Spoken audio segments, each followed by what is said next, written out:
అఘోరి గురించి అని మీరు గతంలో అన్నారు. ఆ రోజు కూడా ఎక్కువ శాతంగా నేను గట్టిగా ప్రయత్నం చేసింది కూడా ఏంటంటే శాస్త్రానికి, ధర్మానికి విరుద్ధంగా వెళ్ళడం ఎప్పటికైనా ప్రమాదమే అని చెప్పాము. చాలామంది మంగళగిరిలో జరిగిన సంఘటనే కావచ్చు, వేములవాడలో గుడికి సంబంధించిన వివాదాస్పదమైన గుడిని గుల్లగొడతామని సుత్తి తీసుకొని వెళ్ళి అది చేస్తానని చెప్పిన కొన్ని వాక్యాలు శాస్త్రానికి, ధర్మానికి విరుద్ధమైనవి అని చెప్పాలి. ఇప్పుడు మన దగ్గర ఉన్న విషయం ఏంటంటమ్మా, ఇప్పుడు రేపు ఆవిడొచ్చి ఏదో ఇక్కడ ప్రళయం సృష్టించబోతుందా అని అన్న విషయము, ఆవిడ ఎవరు ప్రళయం సృష్టించడానికి? ఇప్పుడు ఇక్కడ దేశం సర్వనాశనం కాకూడదు అని చెప్పేసి పీఠాధిపతులు, మతాధిపతులు, హైందవ శంకారావం అని చెప్పేసి సనాతన ధర్మ కార్యక్రమాలు అని చెప్పేసేసి లక్షల ఖర్చులు పెట్టి తిరుగుతున్నాం. మొన్న 5వ తారీఖు జరిగిన ఆ పెద్ద హైందవ శంకారావానికమ్మ 7,80,000 మంది మనుషులు వచ్చారు, 250 మంది గురువులు వచ్చారు, పెద్ద పెద్ద పెద్ద పెద్ద వ్యక్తులు వచ్చారు. చిన్నజీయర్ స్వామి గారు వచ్చారు అక్కడికి. ఎవరెవరో అయోధ్య నుంచి ఇంతమంది వచ్చి మాట్లాడుతున్నప్పుడు ఈవిడొచ్చి ప్రళయం సృష్టించడానికి ఏముంది? నువ్వు శాసనం మాట్లాడతావా, ధర్మం మాట్లాడతావా, ఇతిహాసం మాట్లాడతావా, పురాణం మాట్లాడతావా, లేకపోతే నా యొక్క ఈ భారతదేశంలో జరుగుతున్న అవాంఛనీయమైన గుడులు, గోపురాల మీద జరుగుతున్న ఈ యొక్క ఘటనలకి నీవు ప్రతీకారంగా మాట్లాడతావా అని అడుగుతున్న దాంట్లో ఏ విషయం చేసి పెట్టావని నీవు ఈరోజు మాట్లాడుతున్నావు?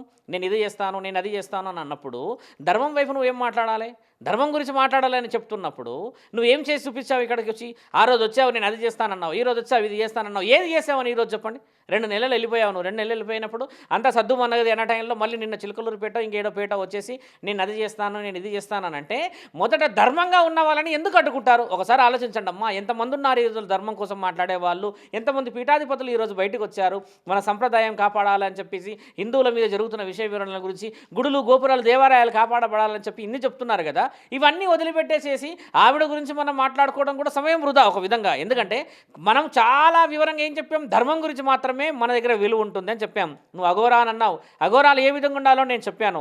తర్వాత నేను నాగసాధు అన్నావు, నాగసాధువులు ఎలా ఉండాలో మేము చెప్పాము. అక్కడ నుంచి ఆ గురువు దగ్గరికి వెళ్ళావు, ఇక్కడ నుంచి ఈ గురువు దగ్గరికి వెళ్ళావు. ఇప్పుడు వచ్చి కూడా నువ్వు నిజంగా ఒక విధంగా నా దేశాని కోసం, లోక కళ్యాణం కోసం ఏమైనా చేయాలి అని అనుకుంటే ధర్మం వైపు రండి, సనాతన హిందూ ధర్మ కార్యక్రమాల గురించి వెళ్ళండి. అంతేకాని నేను వాని తల తీసేస్తా, నేను ఈయన తల తీసేస్తా అంటే నీకు కూడా ఒక తల ఉందిగా. మాట అనడం ఎంతసేపు? ఒక మాట. ధర్మం, ఇతిహాసం, పురాణం, శాస్త్రం, శాస్త్ర గ్రంథాలు ఇన్ని పొందబడున్న ఈ ఋషి పరంపర్యలలో నీవెంత? ఒక అణువంత. ఆకాశం అంతా జీవితాన్ని వదిలిపెట్టేసేసి ఈ మన ధర్మం గురించి మాట్లాడడం వదిలేసి, మన దేవాలయాలపై జరుగుతున్న ఈ విధ్వంసకరమైన చర్యల గురించి మాట్లాడడం వదిలేసేసి నేను అది చేస్తాను, ఇది చేస్తాను అని చెప్పేసి ఇప్పటికన్నా మానుకోవడం మంచిది కదమ్మా. ఒకవైపు చూడండి మన దగ్గర ఏం జరుగుతుందో మీ అందరికీ తెలిసిందే. ఈరోజు బంగ్లాదేశ్లో ఇలాంటి విషయాలు జరిగినందుకు హిందువుల మీద మనం ఎన్ని ప్రయాణాలు చేస్తున్నాం. దేవాలయాల గురించి అని చెప్పేసి చిన్నజీయర్ స్వామి గారు ఏమన్నారు? మన దేవాలయాలను మనం కాపాడుకోవాలి, మనల్ని మనం కాపాడుకోవాలి, హిందువులందరం ఏకం కావాలని చెప్పేసి ఆయన గారు చెప్పారు. మేము వెళ్ళాము ఆ సభకి, 250 మంది గురువులు వచ్చారు. ఏం చెప్పారు అక్కడ అంటే ఒకటే విషయం చెప్తున్నారు, మన ధర్మాన్ని మనం కాపాడుకోవాలి అని చెప్పేసి. మరి నువ్వు అలాంటి కార్యక్రమాలు చేయి కదా, నీకు అందరం మేము ఉంటాం కదా. నీ నోటికి ఏది పడితే అది మాట్లాడేసేసి అది ధర్మం అంటానంటే ఊరుకోవడానికి ఇక్కడ ఊరికెళ్ళేము కదా మేము. ఇప్పుడు ధర్మం అనేది అందరం పాటించాలి. నువ్వు ఒక భక్తురాలివి, నీకంటూ ఒక భక్తి ఉంది, నువ్వు ఒక ధర్మం చేయాలి, నీకు లోక కళ్యాణం చేయాలి అని అంటే రండి అందరం కలిసి చేద్దాం. అంతేకాని నేను apart from the society discussion చేసి అదే నిజము, అదే న్యాయము, అదే ధర్మము, అదే వేదవాక్కు అని అంటే ఒప్పుకోవడానికి ఎవరు లేరమ్మా. ఇక్కడ అఘోరాలు ఉన్నారు కదా, 15 అఖాడాలు ఉన్నాయి. అక్కడ కాశీలో ఉన్నాయి, ఉత్తరప్రదేశ్లో ఉన్నాయి, వారణాసిలో ఉన్నాయి, గుజరాత్లో ఉన్నాయి. ఇప్పుడు కుంభమేళకి లక్షల మంది అఘోరాలు వస్తున్నారుగా, వాళ్ళని అడుగుదాం కదా. శాస్త్రం అంటే ఏంటి, ధర్మం అంటే చెప్తారు కదా. పీఠాధిపతులు ఉన్నారు కదా. నేనంటే పిచ్చోని అనుకోమ్మా, నన్ను కూడా చాలామంది వ్యతిరేకించారు, నీకు ఎందుకయ్యా అని చెప్పారు. ఈరోజు వ్యతిరేకించిన వాళ్ళందరికీ రేపటి రోజు ప్రమాదం జరగదని గ్యారంటీ ఏముందమ్మా?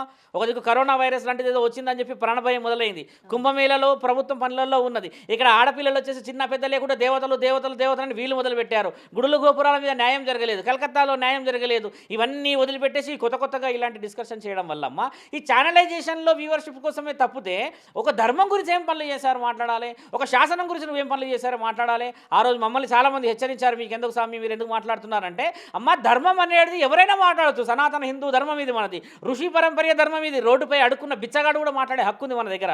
అలా లేదని చెప్పి రాజ్యాంగం రాసిందా? అంబేద్కర్ గారు ఏమన్నారు? సర్వ హక్కుల కోసము ఈ విధంగా మాట్లాడాలని చెప్పి రాసింది కదమ్మా. ఎన్ని రాసి లేవు మన దగ్గర, ఎన్ని విషయ వివరణలు ఉన్నాయి. ఇవన్నీ వదిలిపెట్టేసేసి నీ ఇష్టం ఉన్నట్టుగా నువ్వు ఏదో చేస్తావు, నీ వ్యక్తిగతంగా నువ్వు ఏమైనా చేసుకో. కానీ ధర్మం గురించి తక్కువ అంచనా చేస్తే మాత్రం ఊరుకునే ప్రసక్తి లేదు.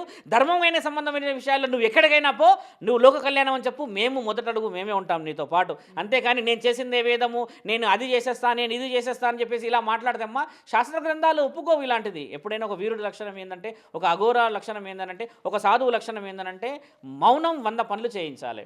మనం మాట్లాడే ఆ పలుకు 100 మంది వినేలా కనబడాలి. నాలుక కదుపు లేకపోతే నువ్వు ఏ విధమైన భక్తిని శ్రద్ధను చూపించగలుగుతావమ్మా?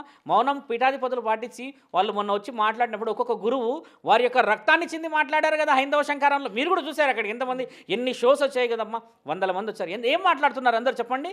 భారతదేశం కాపాడబడాలి, సనాతన ధర్మం కాపాడబడాలి, హైందవ శంకరంలో చెప్పిన విషయాలు ఇన్ని ఎందుకు చెప్తున్నారు చెప్పండి అమ్మా? మాట మర్యాద కోసం చెప్తున్నారంటే ఇలాంటి విషయ వివరణలు మనం ఎందుకు ఎంకరేజ్ చేయాలి చెప్పండి? నువ్వు ఏం చేసావు చెప్పండి? 3 నెలలు వీడు ఉన్నావు, నువ్వు ఏం చేసావు? అన్ని వివాదాలు చేసుకొని ఏది పడితే అది మాట్లాడడం ఎందుకు?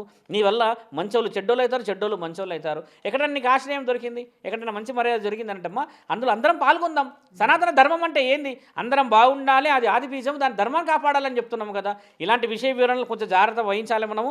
ఇప్పుడు ఏంటంటే ఎక్కడికో ఏదో క్రియేట్ చేయొద్దు. ఇప్పుడు ఎల్లూరి శ్రీనివాస్కు చెప్పేది కూడా ఏంటంటే అఘోరికి, ఆయన గారు ధర్మం వైపు ఉన్నారంటే మేము ఉన్నాం ఆయనతో పాటు, అంతేకాని ఆయన చేసింది అదే ధర్మం అని అంటే మాత్రం దాన్ని మేము మా ఎట్టి పరిస్థితుల్లో ఒప్పుకునే ప్రసక్తి లేదు.